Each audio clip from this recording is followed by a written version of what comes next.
In 2022, the world registered 36 billion tons of global carbon dioxide emissions, the highest level ever in history, and that number is simply unacceptable.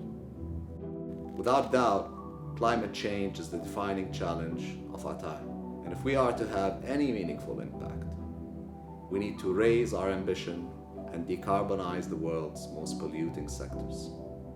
Dar shares a mission to advocate for the world as we would for our home, and that means using expertise and innovation to tackle the world's most critical challenges, including climate change.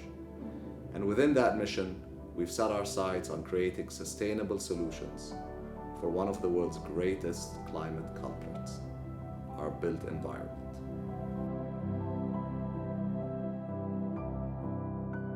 Up to 75% of global carbon emissions can be directly linked to the built environment.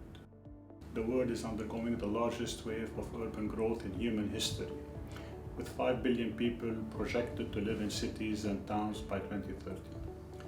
To accommodate such growth, the global built environment must expand by 2.4 trillion square feet of new buildings between now and 2060. Over $2 trillion worth of construction and infrastructure projects are planned and under execution in the Middle East alone. Dar has been on a mission to reimagine the built environment, the material we use, the way we plan and design, the way we build, the way we operate, maintain, and repurpose the existing assets we have. And we have found that there are solutions for every stage of that life cycle, and if these solutions are implemented, we can create a more sustainable built environment. Perhaps rather uniquely at Dar, we are entrusted with some of the largest urban development projects in the world, from entire new cities to urban extensions. This provides us with a platform to integrate sustainability best practice at a macro and to a micro level, and from ideation all the way to implementation. A great example of such an opportunity is Egypt's new administrative capital, which was conceived to address really rapid population growth and an unsustainable urban migration pattern. Dar has been involved in all scales of this ambitious project, and we seek to integrate sustainability and smart city best practice and principles throughout the whole project. The great truth about sustainability is that it does not have to limit our ambitions for the built environment. The Kingdom of Saudi Arabia's pavilion for Expo 2020 Dubai is an architecturally stunning showpiece. Qatar's Qatara Towers is a global benchmark for luxurious hospitality. And for both of these projects, Dar's sustainability experts were able to prepare detailed design solutions that won exceptional sustainability standards and certifications. These projects are proof that you can build incredibly ambitious projects while still being sustainable.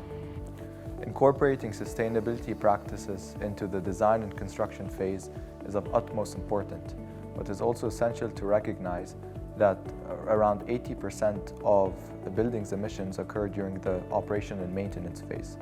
And so really the sustainability challenge doesn't end once a building is constructed, it just begins again. One of the biggest sustainability challenges in buildings revolves around data management.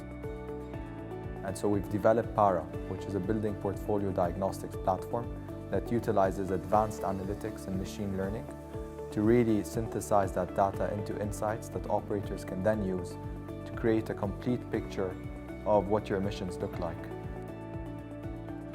We identified facility management interventions that collectively would boost operation performance by 25% and help us meet our sustainability targets.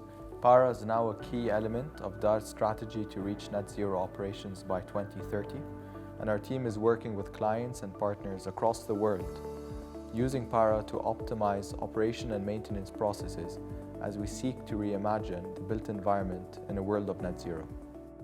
The great challenge with sustainability and the fight against climate change is that the issues differ from one country to another, and there is no one-size-fits-all solution. That's why Dar believes that even the best planners, engineers, designers, and experts need the insight and perspective of people who are embedded within the communities we are serving.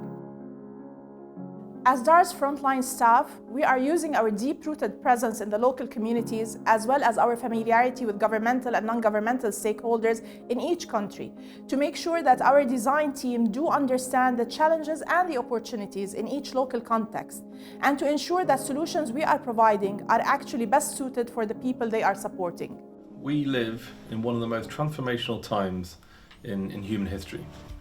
As architects and planners, it's critical to shape change and are not being shaped by it. We must constantly push boundaries and constantly innovate, which is core to our practice at Dar. Dar was one of the MENA region's earliest advocates for sustainability in the built environment. We have supported clients in delivering some of the region's first LEED certified projects. We had designed and constructed our own LEED Gold headquarters in Egypt's Smart Village. More recently, we partnered with the World Green Building Council and signed the Net Zero Carbon Buildings Commitment. We're committing to leading by example, making sure that our own buildings and assets are operating sustainably and reaching net zero by 2030. That's why the headquarters of our global collaborative of companies was designed to match the exceptional standards of sustainability. 150 Holborn earned LEED Platinum certification, as well as BREEAM Design stage rating of Outstanding, which is currently achieved by fewer than 1% of new buildings. The building now showcases how our sustainability and zero emission solutions and design expertise reduce our carbon footprint while still maximizing the value. Communication, storytelling, and community building are all essential in driving progress towards a net zero built environment. We have to inspire clients and stakeholders with a clear vision for more sustainable buildings and infrastructure. We have to articulate the challenges that come with decarbonizing the built environment, and we have to communicate those solutions to governmental authorities, to clients, to industry leaders, and to the general public, who all have a role to play in delivering the outcomes we all need.